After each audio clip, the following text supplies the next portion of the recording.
Well, President Trump is said to be seething over the Mueller investigation. Today, he vented some of his frustrations on Twitter, writing, "Few knew the young, low-level volunteer named George, who has already proven to be a liar," referring there, of course, to George Papadopoulos. CNN's Dan Mercia is joining us now from Washington. And Dan, for months, the White House has denied any conclusion with Russia. This seems to be the clearest evidence we have yet. Just take us through the president's reaction. Yeah, absolutely. It is the clearest evidence we have to date, and that is what made Trump so furious, we're told yesterday. Seething is a great word. We're told he sat in the second floor of the White House in what is known as the White House residence, watching TV until about 11 a.m. yesterday morning, with being advised by his lawyers, seething about what he was seeing. And you know, many in Trump's orbit expected someone like a Paul Manafort and a Rick Gates to get wrapped up in the Mueller probe. They've had a long list of clients that date back before the Trump campaign.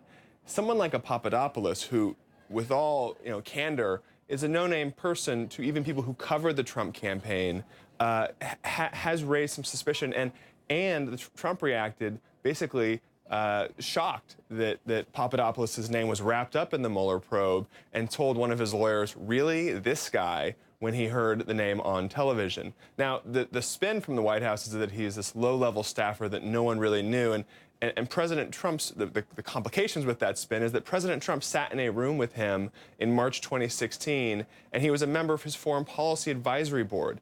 That complicates that spin. Additionally, President Trump told the Washington Post around that same time that Papadopoulos was a, quote, excellent guy.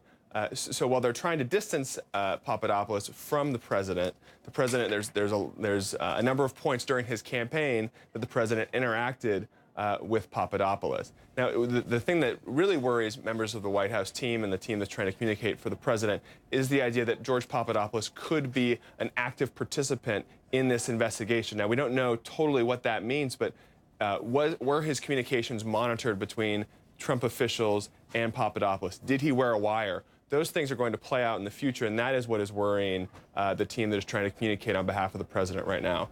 Yeah, no doubt. A lot of concern in the circles there. There have been rumours, of course, that the president would sack Robert Mueller. Is that, at this point, any consideration?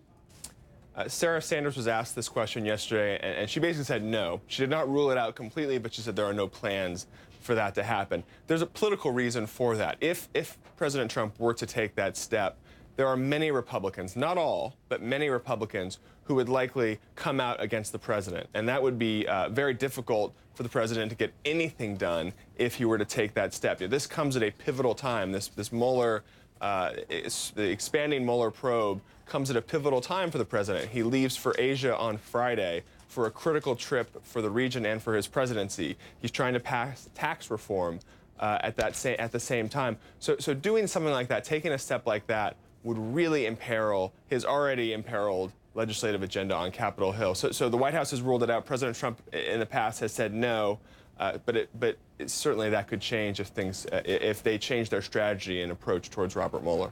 All right, Dan Mercia staying across there for us in Washington. Thank you very much. Thanks. We're going to go join now by Michael Moore, a former U.S. attorney in Georgia, who joins me here in studio. And also U.S. political reporter for Real Clear Politics, Caitlin Huey-Burns. She's joining us from New York. Great to have you both with us. I want to start with Michael. There's no way, surely now, that the president can call this investigation a hoax. These are serious charges, and they carry severe punishment. It is a serious case, and we've moved to through a critical phase, really, of the process. We've gone from an investigation and allegations to now having a live criminal case with a criminal named defendant. And you're really talking with the charges that have been set out that these individuals could face decades in prison. We use the sentencing guidelines in the federal courts here.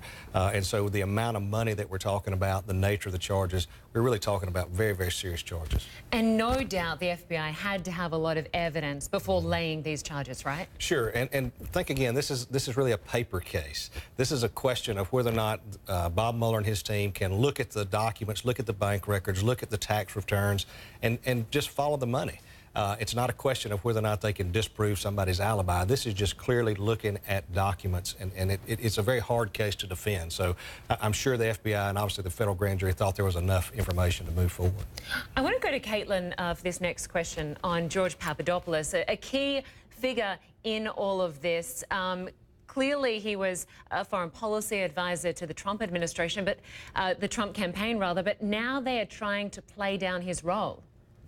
Right, exactly. I thought that was very telling. And in some ways, he did play a pretty minor role in the campaign at the start. He was brought in as a foreign policy advisor, but remember, Trump's foreign policy team as a candidate wasn't that robust. He was actually criticized for his foreign policy infrastructure. He brings on Papadopoulos as part of that team, and Papadopoulos, as we've seen from court documents, was communicating with Russian contacts, and of course then lied about those, the nature of those contacts with his discussions with the FBI, which is the criminal case here. What's very interesting, though, is that all of the attention was originally kind of focused on Manafort, even focused on Mike Flynn, who was a former NSA for the president.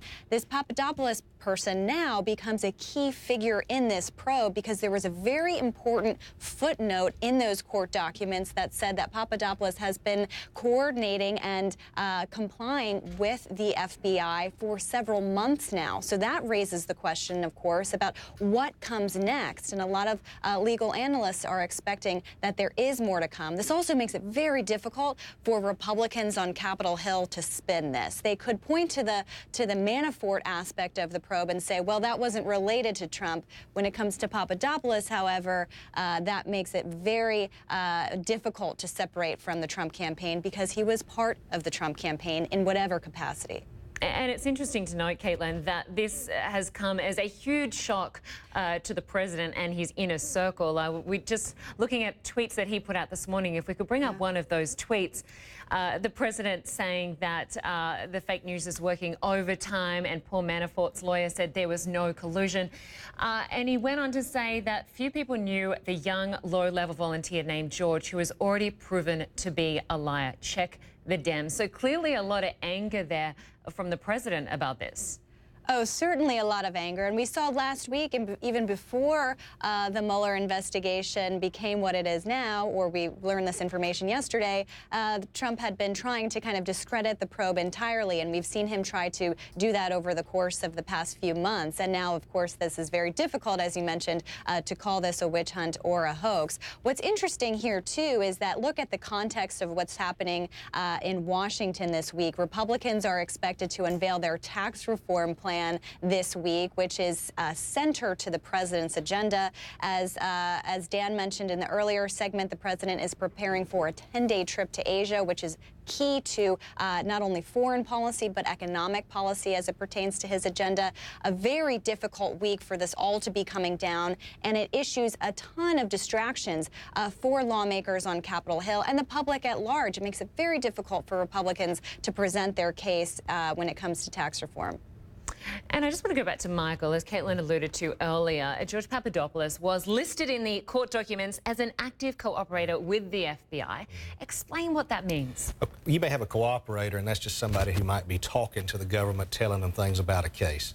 But when you've got a proactive cooperator, it generally means that they're out doing something. So that means that he may be wearing a wire, he may be talking about conversations that he's having with people, he may be going out and getting information for the investigators as they move forward. And I think Bob Mueller's team is prepared, and they're looking at that. There's a line out of Casablanca where Humphrey Bogart says, of all the gin joints in all the world, why did she come here? Well, that's what they think about Paul Manafort. What in the world did this guy end up doing as head of the Trump campaign?